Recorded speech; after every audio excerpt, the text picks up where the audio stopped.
मोहब्बत के लिए कभी उसूल का सौदा नहीं किया मैंने। हजार मुश्किलें आई मगर तुम्हारी तरह किसी भी दोस्त को धोखा नहीं दिया मैंने। आइए, आप जिस तरह से मेरा मालेगांव जिस तरह से हमेशा आसिफ शेख रशीद साहब का इस्तकबाल करता है, अपने हाथों को खोले, एक एक शख्स जोरदार तालियों के साथ आपके हमारे कायद नस्ल वाली जनाब आसिफ शेख रशीद साहब का इस्तकबाल करते। मंच पे तशरीफ फरमा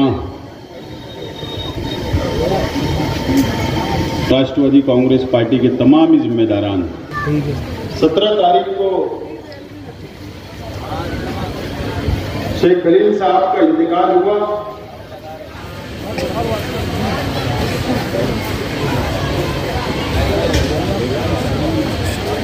और हमारे परिवार पर और शहर के पार्टी के वर्करों पर, चाहने वालों पर और शहर के आवाम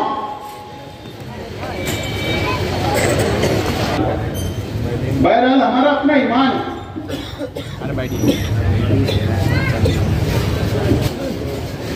अल्लाह ताला ने हमको सब्र दिया, लेकिन आज मैं घर का एक परिवार का एक हिस्सा हूं।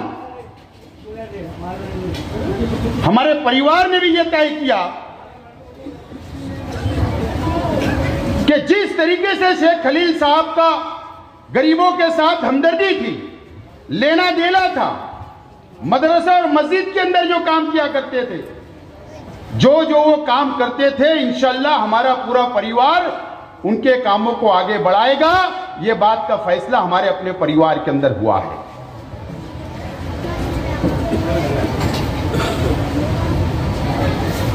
दोस्तों, ये शहर को मस्जिद और मीनारों का शहर कहा जाता और हमें फक्र है। और अल्लाह का बहुत एहसान है कि अल्लाह ताला ने मालेगांव जैसे शहर के अंदर हमको पैदा किया। अल्लाह का बहुत एहसान है। लेकिन इस शहर की जो सियासत है इतनी गंदी हो सकती है, यह हमने नहीं सोचा था। शेख रशीद साहब और हमारे भाई लोग इंतकाल के बाद शेख खलील साहब को मालेगांव भी नहीं लाए। जो मेरी मालूमात है कि हाईवे के इस जानिब जश्न मनाया गया, पार्टी मनाई गई और खुशी मनाई गई। और कई लोगों ने लड्डू और पेड़े तकसीम किए। हम ये नहीं सोच सकते कि शहर के अंदर किसी के इंतकाल के बाद ऐसी गंदी सियासत होगी। बहरहाल मैं अल्लाह से दुआ करता हूं कि अल्लाह ताला जो लोग ने जश्न मनाया, जो लोग ने खुशी मनाई, अल्लाह ताला उनको अच्छा रखे। यही दुआ मैं करता हूं उन लोगों के लिए।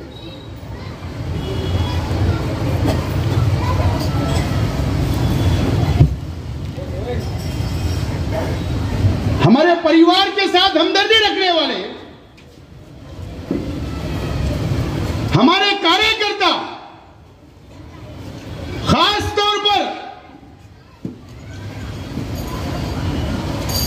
मैं खास तौर पर जानबूझकर यह बात बोल रहा हूं कि हमारे गरीब भाई, हमारे कार्यकर्ता, हमारे वर्कर, अगर अपोजिशन के लोग इसलिए खुशी मनाई, इसलिए जश्न मनाया गया, इसलिए पार्टी खाई गई कि अब शेख रशीद साहब के हाथ कमजोर हो जाएंगे,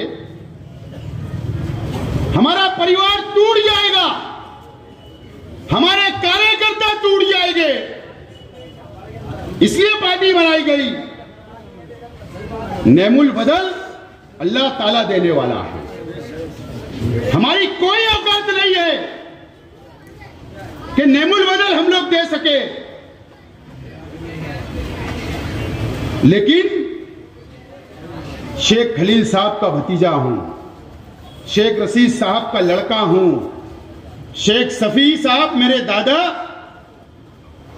मैं उनका पोतरा हूं, और अनेक मेरे परिवार के लोग, अनेक मेरे भाई, मेरे चाचा के लड़के, हमारे परिवार और शेख रशीद साहब की सरपरस्ती के अंदर, आज शेख रशीद साहब की मौजूदगी के अंदर मैं तमाम ही मेरे कार्यकर्ताओं को और गरीब भाइयों को मैं ये वादा करता हूं, किसी से डरने की जरूरत नहीं है। इंशाअल्लाह जो ताकत के साथ हम लोग आपके साथ खड़े रहते हैं, अगर कहीं जुल्म होता है तो हम आपके साथ खड़े रहते हैं, आपके साथ कहीं नाइंसाफी होती है तो हम लोग आपके साथ खड़े रहते हैं, और इंशाअल्लाह आगे भी हम आप लोगों के साथ खड़े रहेंगे। ये वादा आज आप लोगों से करता हूं, फिक्र करने की कोई जरूरत नहीं है। अल्लाह ताला नेमुल बदल पैदा कर देंगे, अल्लाह की जान से पूरी उम्मीद है।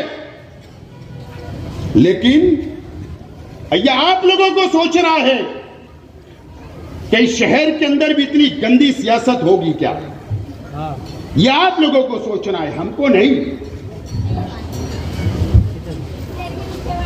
किसके घर मैयत नहीं होगी, कोई जिंदगी भर यहां रहने के लिए नहीं आया, लेकिन आने वाले दिनों के अंदर आपको फैसला करना है कि इस शहर की सियासत कैसी होना चाहिए।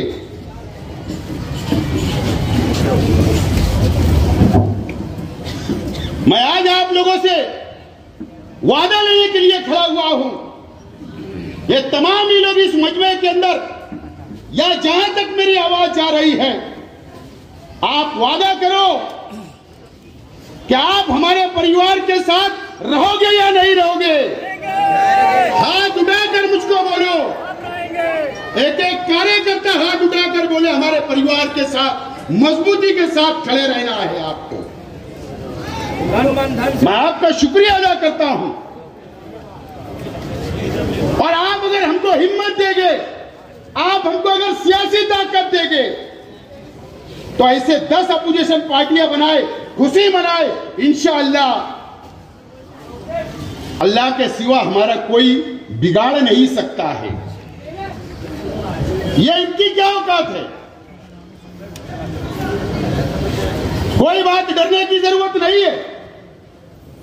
हम लोग लड़ेंगे और इंशाअल्लाह जीतेंगे, और आने वाले कॉरपोरेशन के अंदर अगर आपका साथ रहा, इंशाअल्लाह जरूर हम आप लोगों के साथ खड़े रहेंगे और हम लोग कामयाब होंगे। यहां हमारे बुजुर्ग बैठे हुए हैं, ये नौजवान जो बैठे हुए हैं, शायद इनको नहीं पता है, लेकिन इस गुरुग्वार वार्ड के अंदर या इस शहर के अंदर जो गरीब है, जो मजदूर है, जो छोटा मोटा व्यापार करने वाला है, मैं जिम्मेदारी से बोलता हूं, शेख रशीद साहब अमली सियासत के अंदर, शहरी सियासत के अंदर उन्होंने कदम रखा तो आप आजाद हुए, न तो आपको गुलाम बना के रखने का काम इस शहर के अंदर सियासत की गई और आपको गुलाम बनाकर रखा गया कई वर्षों तक। मैं जिम्मेदारी से बोलता हूं, शेख रशीद साहब ने आपको आजादी दिलाई, और आज भी शहर के अंदर ऐसे लोग हैं जो आज भी आपको गुलाम बनाना चाहते हैं। मीर जाफर और मीर सादिक का रूल अदा करना चाहते हैं, और इस गुरुग्वार वार्ड के अंदर ऐसे लोग हैं जो अपने जाति मुफाद के लिए आपकी वोटों का सौदा करना इनका धंधा व्यापार है। या आपके कभी सुख दुख में नहीं आएंगे, या आपके अच्छे बुरे कामों में नहीं आएंगे, लेकिन इलेक्शन आएगा, आपसे वोट ली जाएगी, और बाद में जाकर दूसरे ही दिन आपकी वोट को बेच दिया जाएगा, फिर आपको गुलाम बनाने का काम इस गुरुवार वार्ड में होगा। मैं आज गुरुवार वार्ड की आवाम से कहना चाहता हूं कि आने वाले दिनों के अंदर आपको यह साबित करना होगा कि आप गुलामी की जिंदगी नहीं जियोगे, आप आज आजाद जिंदगी जियोगे। यह फैसला इस गुरुवार वार्ड की आवाम को साबित करना पड़ेगा कॉर्पोरेशन के चुनाव के अंदर। दोस्तों, वक्त बहुत कम है, लेकिन आज एक नया मुद्दा, नया मामला इस महाराष्ट्र के अंदर चल रहा है। क्या चल रहा है? औरंगाबाद का नाम बदल दिया गया, उस्मानाबाद का नाम बदल दिया गया।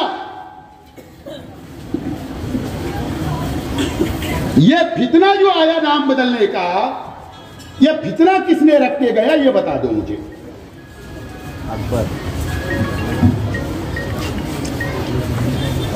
जब मस्जिद के लाउड स्पीकर राज ठाकरे ने कहा कि मस्जिद के लाउड स्पीकर उतारे जाए, अजान पर पाबंदी लाई जाए, उस वक्त यही राष्ट्रवादी कांग्रेस पार्टी की सरकार, यही कांग्रेस पार्टी, राष्ट्रवादी और शिवसेना की सरकार ने राज ठाकरे के 29,000 कार्यकर्ताओं के ऊपर गुना दाखिल करके जेल में डाल दिया और वो दुकान बंद हो गई। औरंगाबाद के अंदर अकबरुद्दीन अवैसी आया, हम भी दरगाह पर जाते, हम भी मजारों पर जाते, लेकिन हम फोटो नहीं खिंचाते,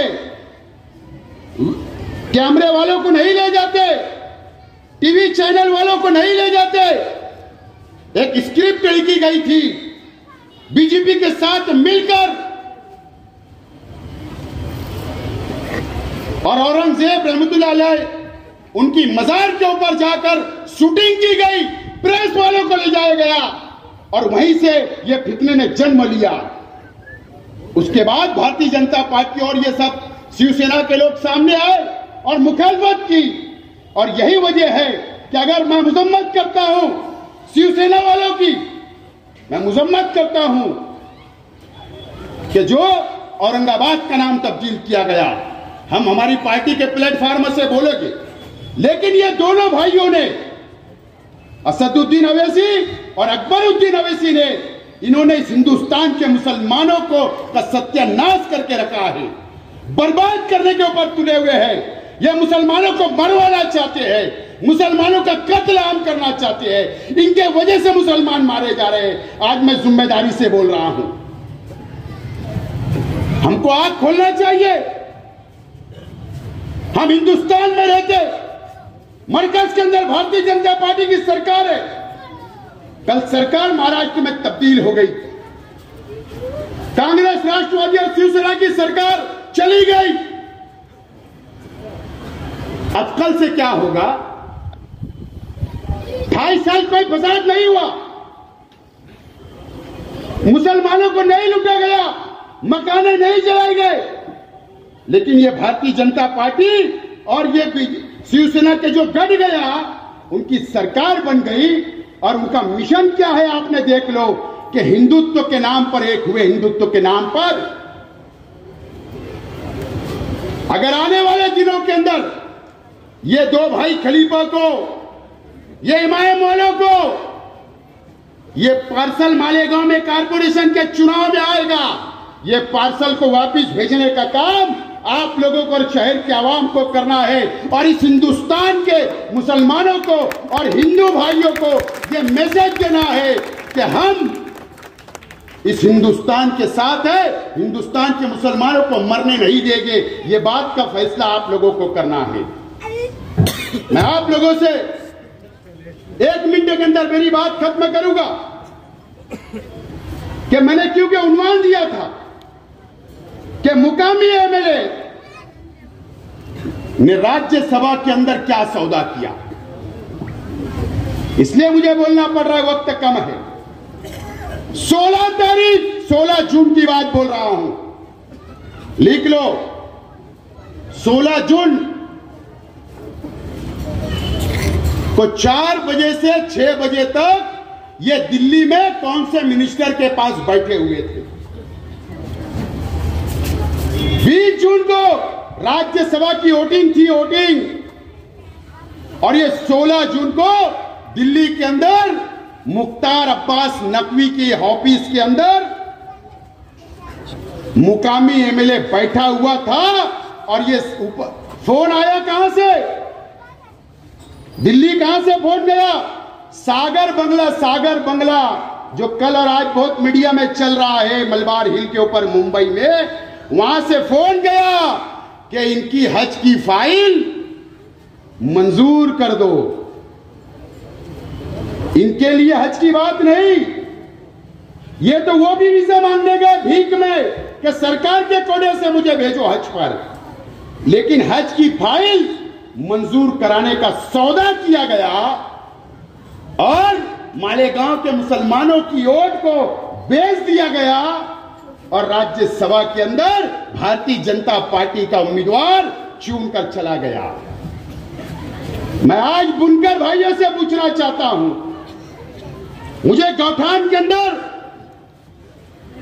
20% भी वोट नहीं मिली, मुझे दुख नहीं है, अफसोस नहीं है, मैं एहतराम करता हूं, लेकिन गौठान के अंदर रहने वाले बुनकर भाई मुझे बताइए, 2.5 साल के अंदर मेरा आपसे सवाल है कि आपके एमएलए ने ये शहर के अंदर बुनकरों के लिए क्या किया? अगर आपके लिए कम से कम कर देते तो कम से कम हम लोग जैसे लोग तो बोलते कि आपके लिए किया। क्या वजह से आप वोट देते हो? मैं आज तक हैरान हूं।